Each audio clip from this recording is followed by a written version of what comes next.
So sometimes you can get really lucky, and I usually really like to find things in thrift shops. But it's not only thrift shops that can give give really good things. So this is this kind of quilt, and I found it for 30 krona, which is about £3, £4 maybe, $4, and that will be perfect to use for the base, for the inside of a little puffer jacket, puffer coat. So I'm going to see how big I can make it with this with the size that it has, and that's going to be the inside of it. And then the outside I'm going to cover with some lovely purple bandanas and this bit darker purple scarf as well.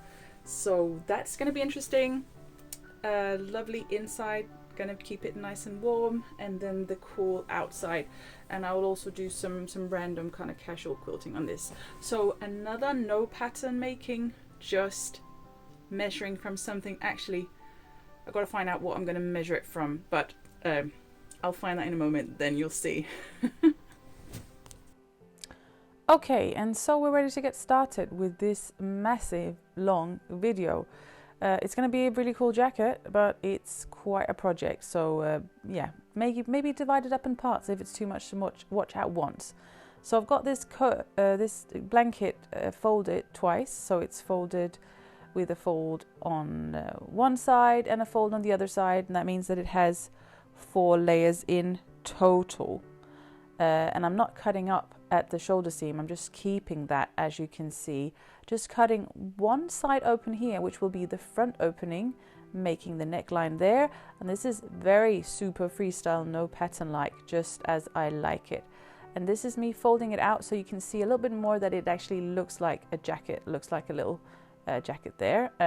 Very huge wide sleeves, and very short and wide on the body, and just giving a little bit more opening on the neck there. So very simple, and you can definitely do this, so don't worry about that.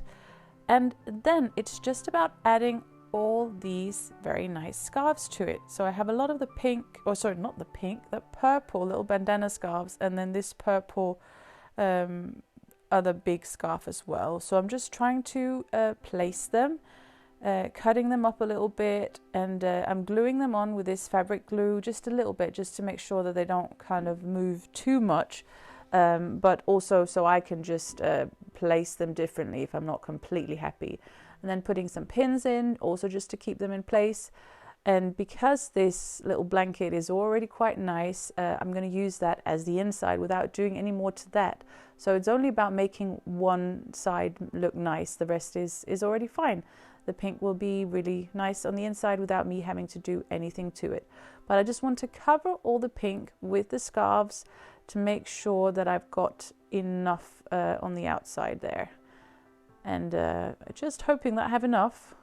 It's kind of tight now, but now I'm cutting them into smaller pieces, and I'm finding some pieces that I threw to the floor just to make sure that I have enough. But yeah, it will be fine.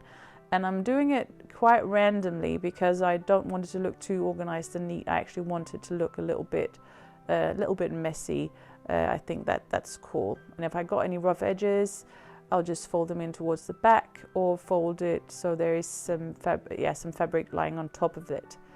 So all is glued on, and now it's just about stitching it on, but kind of very roughly. I'm not doing it super detailed and straight.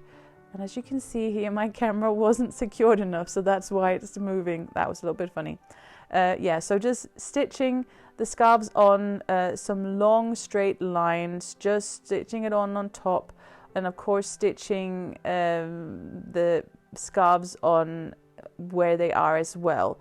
But in the beginning it's just about kind of roughly getting them on, and then after that I kind of stitch neatly, and then I stitch on a little bit more. So it's a bit like a work in progress, and the better you've glued them on, the less work you have to do. So that's nice to do like that, but it takes a while. And I am not going to show you the entire process of this because that would be really long. And then I'm also just going all the way around here, as you can see from the back. So I'm kind of turning it around so it's facing the inside up. And that's to simply make sure that it's stitched on, all the scarves are stitched on along the edges. because I can't really see where the blanket is when I'm stitching everything on from the top side. So I want to fold it to the back side to make sure that I stitch all the scarves on at the edge of the blanket, just to make sure that it's all stuck in place, because then I can cut off the bits that I don't need of the scarves, of the scarf fabric, and then it's easier for me to see where I am, and I can kind of place it out, and I can see, oh, do I need to stitch on do I need to stitch the scarves on a bit more? Is there a place I've missed, or is there a place where it's a little bit too loose, or is there a corner I didn't get to? So I'm just going around all the way here, and it's a little bit of a way, but I'm just speeding it up now so you can see that it can also be nice and quick. And soon I'm getting ready to cut off all the excess scarf fabric, and you can see more and more what it's going to look like. And I'm really, really happy with this. And my oldest and I, we fight over who gets to wear this jacket, because we both like it. So how great is it to sew something that's a success? It just makes me really happy, and that we can share it, because it's just wide, so it fits everybody. It's just so comfy and actually also quite warm. I didn't think that, but it's a nice little blanket, so it does keep us warm. And now it's been stitched all the way around. So as you can see here, I'm cutting off the excess fabric from the scarves. I'm doing it quite neatly, quite close to the stitch I've made, because I also don't want too much excess fabric from the blanket inside, because I want to cover all those raw edges with some bias tape. So yeah, so it's going to take something to kind of cover it all up. And that's almost it. Just need that last little bit there.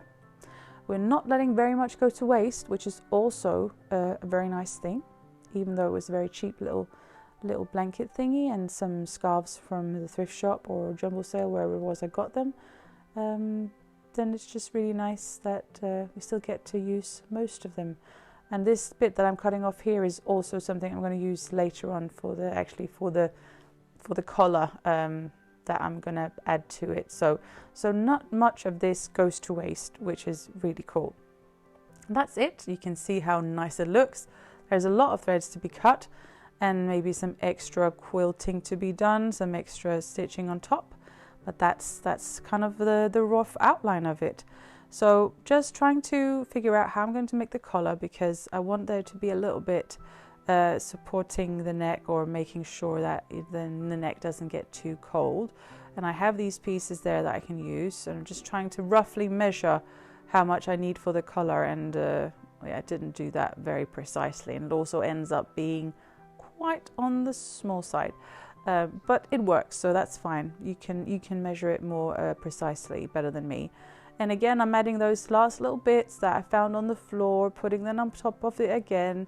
And I want to cover the collar completely, so I don't have any of the coat, or sorry, not the coat, of the blanket facing through. So I want to cover it completely.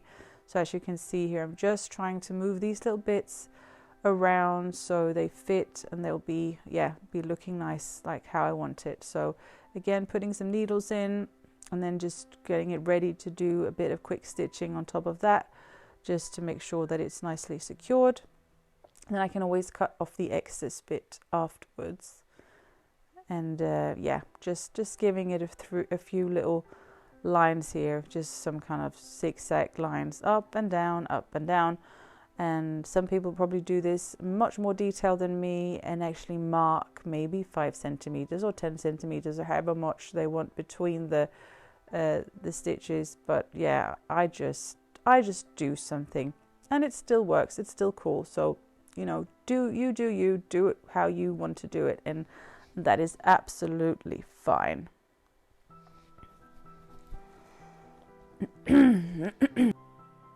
And now this is done soon.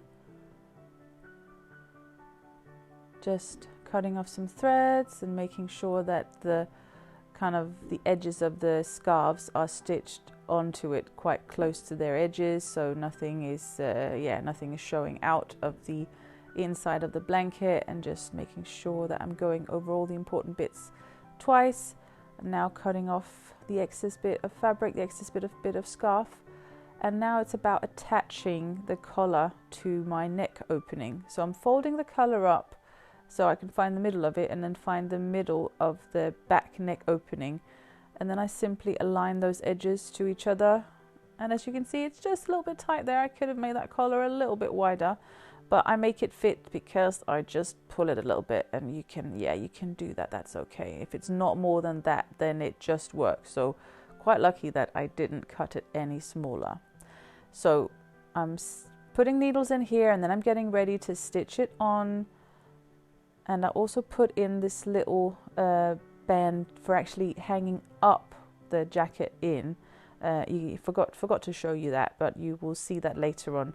But that's a good thing to do that now. And the center of the back neck opening and the center of the collar in the middle there, you can just put a little piece of fabric band in, because then you've got a nice little thing to hang up your jacket with on a knob or on a wall or something.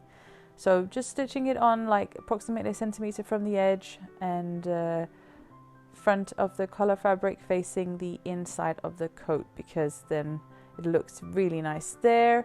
And then I'll do something on the other side to hide the big seams there. So for now, I'm just going to let that wait a little bit, and then I'm just going to stitch the actual coat together. So starting with the bottom of the sleeve opening, and then going all the way down under the arm to the side, and then those two pieces meet there at the bottom of the coat opening, and that was one sleeve done. Doing the other one, and then we're ready to fold them out. And it's a coat. We can all see it's a coat. Brilliant. And just trying it on just to see what it looks like, and it's making me very happy. Big and wide, but very comfortable and soft. So now it's bias tape time, because bias tape is great for finishing off these ugly bits that you can't really hide when you're doing something that is quilted, something that is, has a few layers. So I'm cutting off the excess fabric where I put on the collar to the body of the jacket, and of course not cutting into the actual seam, but I'm going quite close because I'm putting some bias tape on top of this kind of seam, so I don't want there to be too much fabric in there. So I've got those raw edges up towards me, and then I've got the bias tape there, and I'm just using it as a tape, so I'm not folding out anything. I'm just stitching it on top of the ugly bit, so to say, and just doing it on one side first, and then I'm going to do the other one afterwards. And I chose this flowery bias tape because I thought it blended in quite nicely, or it matched the purple scarves. But of course you could get something that actually fits in color totally, but this is a bit kind of mixed match, a fun blend of fabric. So I just thought that this flowery bias tape was just cool, and I wanted to use that as well. So that was one side of that tape put on, and then I'm just going to stitch it on the other side, just going quite close to the edge and making sure that all those ugly frayed edges of the fabric and of the actual blanket is hidden in there, because then it looks nice both on the front and on the back, and that is great. That is what we want. So that is part of that collar done, not all of it, but part of it. And then we have a zipper as well, and I didn't get a zipper that fits the size perfectly, but I'm going to cut that later. But first of all, I'm just going to do the bottom opening. So I'm going to get some bias tape, and I'm just going to use some pink here, and I'm folding it out, so I've got that the fold in the right side, and I'm placing it with the front of the bias tape towards the front of the coat, the jacket fabric, and then all quite close to the edge of the bottom opening of the coat, and then I'm just stitching down in that actual fold, because then I can fold it in afterwards, fold it towards the back, and we'll have that ugly raw edge hidden in there. So that's just a way to do that. You can also make your own bias tape for this if you want something to match better, or if you need like some wider bias tape to hide more, then you can do this, because some bias tapes are quite narrow and it is going to be hard to actually hide something in it. but this is a little bit wider than normal standard one, so this works. And the pink and purple is also cool together. So for now, I'm just gonna hide the other bits with bias tape. So just as I did with the collar, I'm going to put bias tape on top of the inside stitches, where I stitched the coat together there. So, and I'm just doing it in a little bit of different way than I did the collar, because here I'm actually placing the bias tape, front of bias tape towards the kind of the inside of the coat, and again I'm stitching it into that little fold along the edge of the bias tape, and then I will fold it after I've cut off this excess fabric. Then I'll kind of fold it around that excess fabric, that little kind of seam that we still have in there, to hide it. So one part of the bias tape is stitched on by using the little fold, and the other part is just stitched on by placing it on top of it, and then I'm just going as close to the edge as I can. And that is just a nice way to hide all that kind of ugly fluff and threads and bits that are sitting in there. Just to hide it with some bias tape. It looks nice and neat, and you won't really see it on the outside because there's already so much going on, so that doesn't matter. And you can do this because the arms, the sleeves are so wide. If you have very, very narrow jacket arms, it can be harder to do it, but for this project, because the arms are so wide, it works fine. And then I do the other thing, or do this thing for the other sleeve arm as well. Of course, I'm just not showing that. And now I'm just folding up this bias tape that I added to the bottom opening of the coat before. As you can see, I'm now going past where I just added the bias tape to the inside seams, and now I can close it all up, and it's looking nice and neat. It's going to look so good. And even though I'm quite quick and I love fast projects, I love to just make something and have it done easily, that doesn't mean that I don't like it when it looks good. Of course I like it when it's neat. I just like the not cheap solutions, the easy solutions for it to look neat. But this is still very satisfying for me to get all those rough edges and all that blanket kind of padding and all that stuff hidden, so there is nothing kind of from the inside poking out, but everything is closed up and looking really good. That is a pleasure for me as well. So that's the inside done and the bottom done and part of the collar done, but we also need the zipper. So of course the zipper needs to be put on, front of zipper with aligned with the front of the coat fabric. And I place it, I align them at the bottom because I can cut stuff off at the top of the zipper, but I can't cut it off at the bottom of the zipper because then it won't open, right? So I have to make sure that the zipper is aligned with the bottom of the opening. And then I'm just stitching it on quite close to the edge, but also going as close to the zipper teeth as I possibly can. And now I get to the bottom, and I'm just being careful when I'm going over that plasticky bit from the zipper opening down there. And then this bit I will deal with later, just how I'm going to do this. But you cut off the excess fabric, make sure that you don't have too much going on there as well, because that bit also needs to be hidden away, of course. And then you also just cut off the excess zipper there, and then you use bias tape again.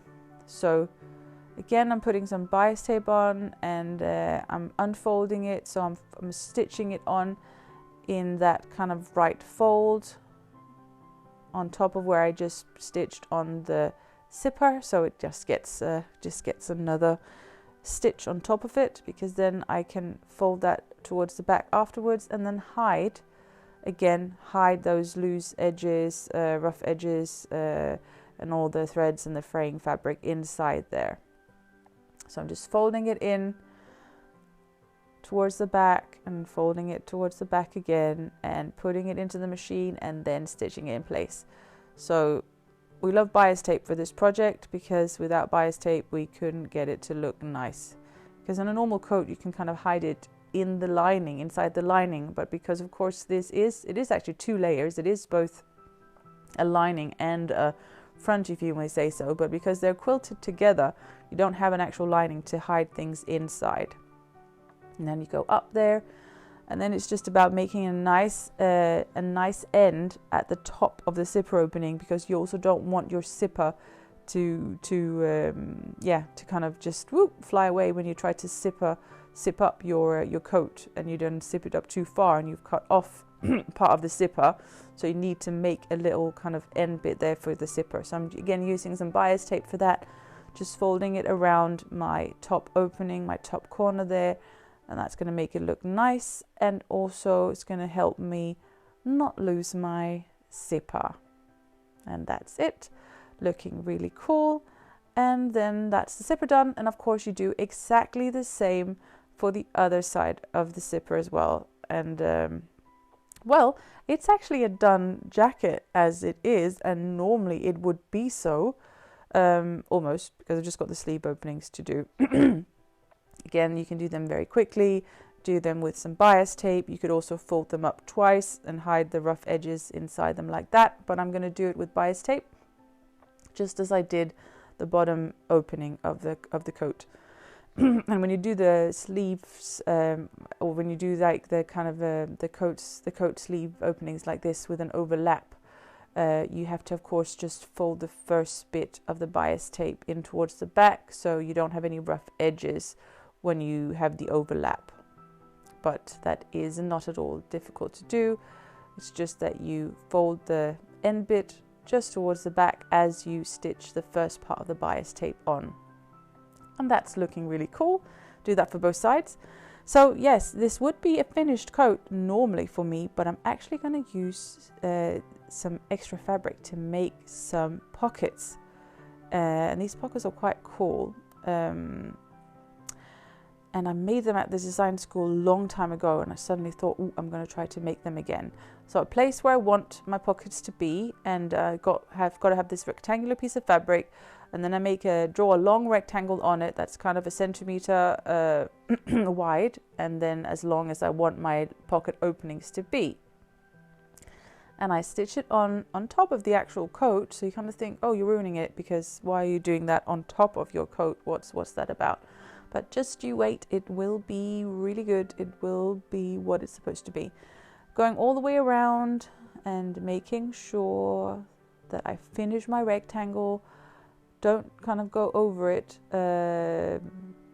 but of course stitch it properly. But don't don't extend one side or anything. And then I cut it open very, very carefully, and make sure that you cut it all the way to those little corners, small little cuts there, so you have a long cut and then just a little snip up to that one corner and snip to the other corner as well. And then you can fold that fabric in, stitch that in place, and you have a really nice opening. So that's very, very cool. And of course, if you use some different fabric, it's not going to bend like that scarf fabric I just used there. I just wanted to use my last little bits. And yeah, just stitching it in place, giving it a little stitch, straight stitch, just approximately 7 millimeters maybe from the edge of the fold. And make sure you do that all the way around. And then you've got a really cool opening, and you're making something with pockets. And we all love pockets. Pockets are the best. So well done. I'm quite proud of myself for that. I just need something that's actually going to create the pocket itself, because I have the pocket opening, but I need the pocket that comes there. And that's simply just to be stitched onto the inside of your coat. And you stitch that on all the way around, because normally when you put it on a pocket, you don't stitch the opening of it. But of course, this one, you need to stitch it closed. So you stitch it on all the way around, like all the way around the square. And then you've got the best kind of neat looking pocket. It's just really, really cool. Yeah, I've fallen in love with making these pockets again. I've done them on several things. Also some old coats that didn't have pockets that I just created new pockets too. And they're the best. So yeah, try to give them a go. You can always try to make them just in some fabric before you actually try on a coat, just to get the technique right. Quite cool, and we're all happy for this jacket. It's so nice. So thank you for watching this very long video, and see you next time. Bye bye.